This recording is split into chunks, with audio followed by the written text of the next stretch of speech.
السلام عليكم ورحمة الله وبركاته. اليوم جبت لكم فيزا جديدة، طريقة للهجرة إلى هولندا. طريقة الهجرة إلى هولندا ما تسحقش حساب بنكي وتنجم تخرج أنت وعائلتك، وفيزا مدتها 5 سنوات فقط. العملية سهلة برشا، انتوا تابعوني في خطوات وانا نوريكم كيفاش. ولكن قبل هذا طلب منكم ادعموني بجيم، كومنتير اذا كان حقيت دعم من يعني نعطيك نصيحة ولا نعاونك ونزيد نفسر لك اكثر، وبارتاج لاصحابكم الكل.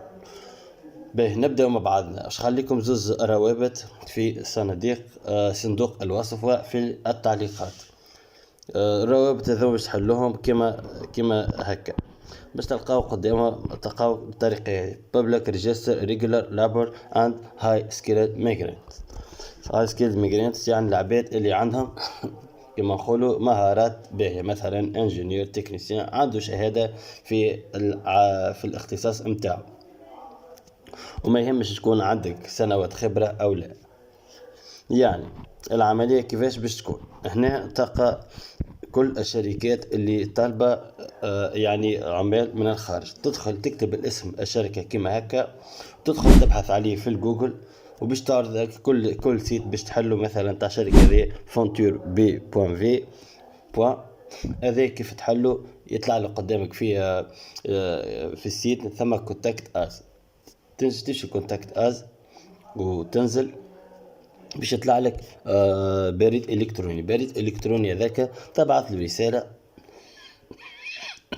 عفوا تبعث له رساله فيها السي في نتاعك، يعني سيرتك الذاتيه، والكفر ليتر يعني الخطاب التحفيزي نتاعك، ومعها الشهاده نتاعك اللي تحصلت عليها، ومعها كذلك شهاده العمل اذا كان عندك خبره في الميدان نتاعك، يعني اتيستاسيون دو ترافاي كما نقولوا باللغه الفرنسيه.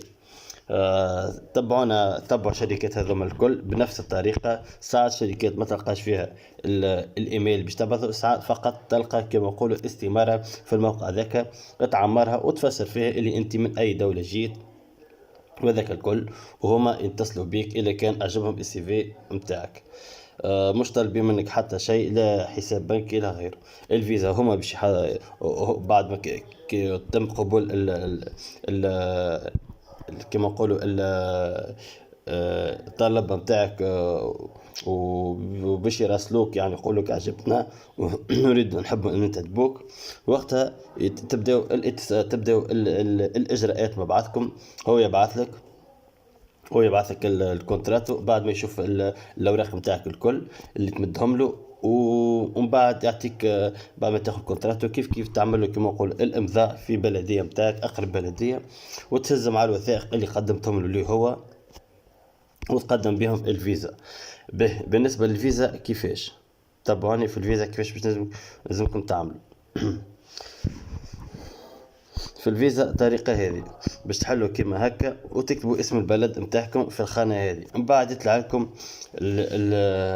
ايش لازمك تعمل اذا كانك من البلد هذاك. تعمل خطوة بخطوة كي يطلبك ايش لازمك تعمل وتتبع. مثلا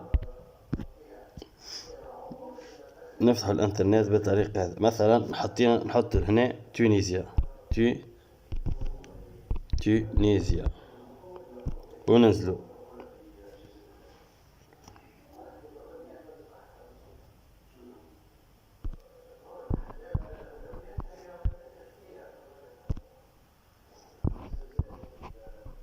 وتقول له do you already have a valid Dutch resident permit؟ تقول له لا راني ما عنديش.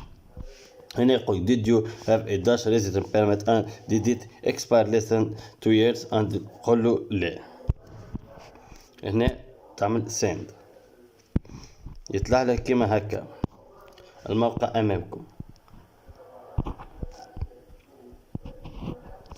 هنا تمشي بخطوة. هنا valid provisional resident permit is needed for this application. الفاليد هذه provisional resident permit هذه تطلبها بعد ما يكون مقدم لك اوراقك عند وزارة الهجرة، يعني صاحب العمل. وقتها تستخرج الوثيقة هذه، بعد تجمع الوثائق نتاعك الكل. قد تجمع الوثائق نتاعك الكل كما نقولوا اذا كان معاهم كما نقول شهاده العمل وذوكم الكل، تحط الأوراق هذه الكل إما باللغة الهولندية أو الإنجليزية أو الفرنسية أو الألمانية، ثم تقوم بالتقديم هكذا. Your employer هنا يفسر لك Your employer can be submit this application online or in writing by post. Your employee applies for the MVV and the resident permit at the same time. يعني هو صاحب العمل اللي تعاونت معه هو اللي باش يقوم بالعملية هذه، يقدمها إما على الإنترنت أو يقوم بتقديمها مباشرة عند السفارة، الأوراق مباشرة. هنا في تقديم الفيزا هنا باش يطلب عليك كما نقولوا تكاليف فيزا تكون 380 €. هنا باش تفهم فيها أنت وصاحب العمل. عادة هنا يقول لك the employer pay automatically by direct debit. هنا ساعات صاحب العمل يقول لك انت اللي باش تقوم، انت باش تدفع المبلغ هذا، وساعات هو يقول لك ندفع انا المبلغ هذا، وساعات يقول لك ندفع المبلغ هذا عليك انت تو باش نقصوا لك من الشهريه نتاعك. هنا انت باش تفهموا في بعضكم، وهكاك تواصلوا عمليه لين يوافقوا لكم على الفيزا، وهكاك تكون انتقلت إلى هولندا مع عقد عمل وفيزا مدتها 5 سنوات. تجي معك عائلتك إلا كيك متزوج، ولا زوجتك إلا كيك ما عندكش أطفال. وإن شاء الله ربي يسهل لكم الناس الكل. وإذا حقيتوا أي معلومة أخرى تجد تتصلوا بي عليكم في الكومنتات وفي التعليقات، وأنا نجاوبكم وإن شاء الله ما كنتش قصرت معكم. الحاصل نتلاقاو ان شاء الله في فيديو اخر. ان شاء الله يكون الفيديو هذا عجبكم، وبارتاج لاصحابكم الكل، وجيموا كومنتير، ونلتقي فيديو اخر. الى اللقاء. باي باي.